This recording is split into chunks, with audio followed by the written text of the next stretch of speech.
Budget இப்போதுதான் தாக்கல் செய்யப்பட்டு வருகிறது.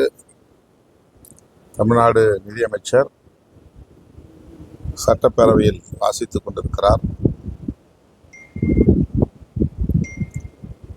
முழுமையாக பட்ஜெட்டை நாம் படித்த பிறகுதான் அது தொடர்பாக கருத்துக்களை சொல்ல முடியும். பட்ஜெட் தாக்கல் செய்த நிதியமைச்சர் ஜெபமாலையோடு வந்திருக்கிறார் என்பது அவருக்குள்ள நம்பிக்கை. இந்தியாவில், தமிழ்நாட்டில் ஒவ்வொருவருக்கும் ஒரு மதம் சார்ந்த நம்பிக்கை உண்டு, கடவுள் நம்பிக்கை உண்டு. அந்த நம்பிக்கையை நமது அரசமைப்பு சட்டமும் அனுமதிக்கிறது, அங்கீகரிக்கிறது. ஆகவே அதை நாம் எதிர்மறை பார்வையோடு அணுக வேண்டியதில்லை என்று கருதுகிறேன்.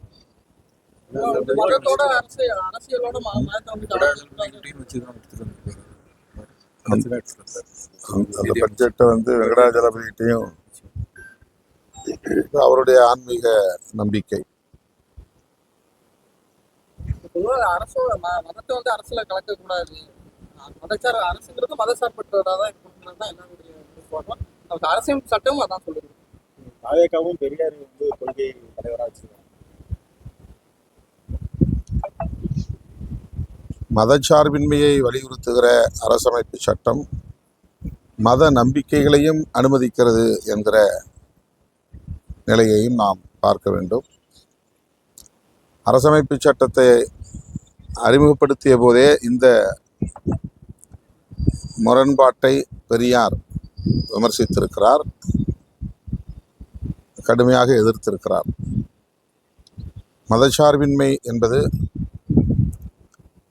மத நம்பிக்கைகளை ஆதரிக்கக்கூடியதாக இருக்கக்கூடாது என்ற கருத்தை அவர் ஏற்கனவே முன்வைத்திருக்கிறார். ஆனால் புரட்சியாளர் அம்பேத்கர் அவர்கள் பன்மைத்துவத்தையும் இங்கே அனுமதிக்க வேண்டும், போற்ற வேண்டும் என்கிற நிலைப்பாட்டில் உறுதியாக இருந்தார். பல மொழி, பல மதம், பல கடவுள்கள், பல நம்பிக்கைகள் என்கிற அந்த பன்மைத்துவத்தை சீர்குலைத்து விடக்கூடாது என்கிற அடிப்படையில் மத நம்பிக்கையை அரசமைப்பு சட்டம் அனுமதிக்கிறது.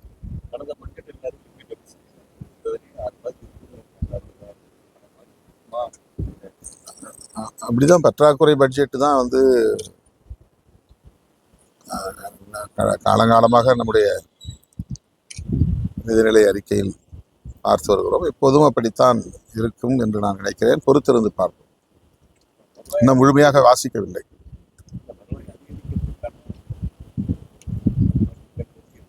இதில் 2 மாதம் தானே ஆட்சிக்கு அதுக்குள்ளே அவங்க என்ன திட்டத்தை கொண்டு வருவாயை அதிகரித்து பற்றாக்குறையை ஈடு செய்திருக்க முடியும். நேற்று எதிர்கட்சி தலைவர் உதயநிதி ஸ்டாலின் பேச்சுக்கு வருத்தம் தெரிவிக்கணும்னு சொல்லியிருந்தாங்க. அவர் அந்த பேசின கருத்தையே இல்லைன்னு சொல்லி பார்த்துருக்காரு. அப்படி பேசவே இல்லைன்னு இருக்காரு. அந்த பிரச்சனையை தொடர் விவாதத்திற்கு உட்படுத்துவது அவசியமில்லை என்று நான் கருதுகிறேன். காவிரி நீர் பிரச்சனை குறித்து நாம் கவலைப்பட வேண்டும். திமுக உள்ளிட்ட எதிர்க்கட்சிகளும் ஆளுங்கட்சி தலைமையிலான அனைத்து கட்சிகளும் ஒருங்கிணைந்து இந்த நேரத்தில் செயல்பட வேண்டிய தேவை உள்ளது. கர்நாடக மாநிலத்தில் அனைத்து கட்சியினரும் ஒன்றுபட்டு செயல்படுவதை நாம் பார்க்கிறோம். அவர்களுக்கு தேவையான அளவுக்கு தண்ணீர் இருக்கிறது, பாசனத்திற்கும் போதும், குடிநீருக்கும் போதும் என்கிற நிலை இருக்கிறது. பெங்களூருக்கு தண்ணீர் வேண்டும், அதற்காக மேகதாது அணை கட்ட வேண்டும் என்று சொல்லுகிறார்கள். பெங்களூருக்கு குடிநீர் எடுப்பதற்கு ஏற்கனவே உள்ள கிருஷ்ண ராஜசாகர் அணையிலிருந்து தேவையான நீரை எடுத்துக்கொள்ள முடியும். கிருஷ்ண ராஜசாகர் அணை 80 கிலோமீட்டர் தூரத்தில் பெங்களூருக்கு அமைந்துள்ளது. மேகதாது அணை 120 கிலோமீட்டருக்கு அப்பால் தான் உருவாக முடியும்.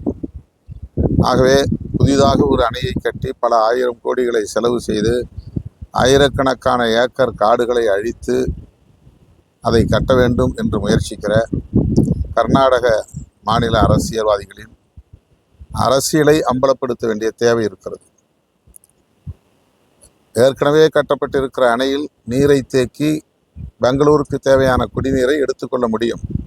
அதற்கான வாய்ப்பு உள்ளது. அதை பற்றி நாம் பேச வேண்டிய நேரத்தில் இப்படிப்பட்ட ஒரு விவாதத்திற்கு ஆட்படுவது என்பது ஏற்புடையதல்ல. ஆகவே நேற்றோடு அந்த பிரச்சனை முடிந்துவிட்டது. இதற்கு மேல் அதை விவாதிப்பது நல்லதல்ல என்பது என்னுடைய கருத்து. அனைத்து கட்சி கூட்டணும்னு சொல்லி தான் நாங்கள் வந்து முதலமைச்சர் கேட்குறோம். அதை விட்டுட்டு கைது நடவடிக்கை அனைத்து கட்சி கூட்ட மாட்டேங்கிறாங்க விஜய் அப்படிங்கிறத. விடுதலை சிறுத்தைகள் கட்சிதான் முதலில் அனைத்து கட்சி கூட்டத்தை கூட்ட வேண்டும் என்ற வேண்டுகோளை வைத்தோம். தமிழ்நாட்டில் இந்த பிரச்சனை தலைதூக்கிய போது முதலில் அனைத்து கட்சி கூட்டத்தை கூட்ட வேண்டும் என்கிற வேண்டுகோளை வைத்தோம். அதனைத் தொடர்ந்து பல கட்சிகளும் இந்த கோரிக்கையை முன்வைத்து வருகின்றன. தற்போதைய சூழலில் தவேக என்ன நிலைப்பாட்டில் இருக்கிறது என்பது தெரியவில்லை. தமிழ்நாடு அரசு கூட்ட முடியாது, தேவையில்லை. அரசியல் இயக்குனர் தமிழ்நாடு அரசு இதை ஒரு கௌரவ பிரச்சனையாக பார்க்க வேண்டியதில்லை. ஒரு வரட்டு பிடிவாதமும் தேவையில்லை. எதிர்க்கட்சிகளுடைய உணர்வுகளை மதித்து கலந்தாய்வு செய்வது மிக மிக அவசியமானது. இதில் யாருக்கு வெற்றி, ஆளும் கட்சிக்கா எதிர்க்கட்சிக்கா என்பதல்ல. இந்த பிரச்சனையை பொறுத்தவரையில் தமிழர்களின் பிரச்சனைகள் முன்னிறுத்தப்பட வேண்டும். குறிப்பாக நாளுக்கு நாள் சாகுபடி செய்யும் பரப்பளவு குறைந்து வருகிறது. விவசாயம் பாழாகி வருகிறது. விவசாயிகள் கடும் நெருக்கடிக்கு ஆளாகி வருகிறார்கள். இத்தகைய சூழலில் அனைவரும் ஒன்றுபட்டு நிற்க வேண்டும்.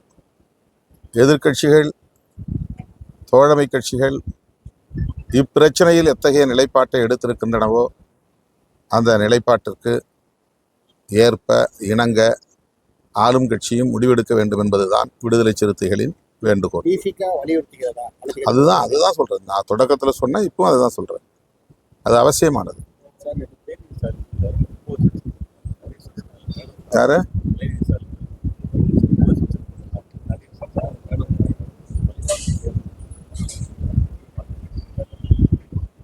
அந்த பிரச்சனை திரும்ப திரும்ப பேச வேண்டிய அவசியம் இல்லைன்னு நினைக்கிறேன். அவங்க அதை சட்டப்படி எதிர்கொண்டுருவாங்க, அதை குவாஷ் பண்ணிடுவாங்க.